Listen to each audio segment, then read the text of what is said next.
اسحاق ڈار صاحب بھی یہی کہہ رہے ہیں سر. اسحاق ڈار صاحب بھی چلیے کہہ لیں, ان کو بھی آپ تارڑ برادران میں شامل کر لیں. تو وہ کہہ رہے ہیں کہ نہیں, صدر مملکت کے پاس یہ اختیار نہیں ہے.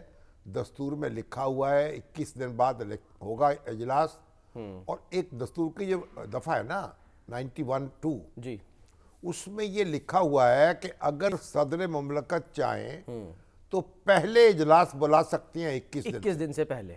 اگر وہ اجلاس طلب نہیں کریں گے پہلے تو 21 دن کے بعد اجلاس ہو جائے گا. بالکل. اب یہ وہاں ابہام ہے, تو اب اس ابہام کا فائدہ اٹھا کے سپیکر جو ہے انہوں نے کہا کہ ہم اجلاس طلب کریں گے, مگر سیکریٹری اسمبلی کہہ رہے ہیں کہ اجلاس طلب ہو جائے گا خود بخود.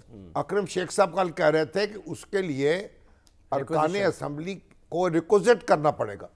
حلف ہی نہیں لیا تو اب وہ یہ کہتے ہیں ریکوزٹ ہی نہیں کرنے کی ضرورت. اچھا. اور جو یہ بحث شروع ہو جائے کہ یہ نامزد رکن ہیں یا حلف اٹھا چکے ہیں نہیں اٹھا چکے, تو اب یہ ایک انٹرپریٹیشن یہ ہے. اب یہ دو انٹرپریٹیشنز ہیں, ان کا اختلاف ہے, اس میں کوئی آئین شکنی کہیں ہوتی نہیں ہے. اچھا. آپ دیکھیں جب بلاول بھٹو زرداری جو ہیں وزیر خارجہ تھے, اور ہمارے اسحاق ڈار صاحب وزیر خزانہ تھے, ہمارے شہباز شریف صاحب وزیر اعظم تھے, اس وقت جو اسمبلیاں ڈیزالو ہوئی تھی نا کے پی کے کی اور پنجاب کی, تو 90 دن میں انتخابات ہو گئے تھے. نہیں ہوئے. کیوں نہیں ہوئے؟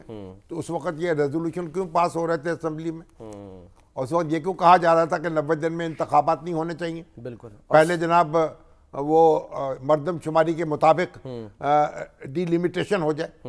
سر میں مخالف کہتے تھے نہیں 90 دن لکھا ہوا ہے.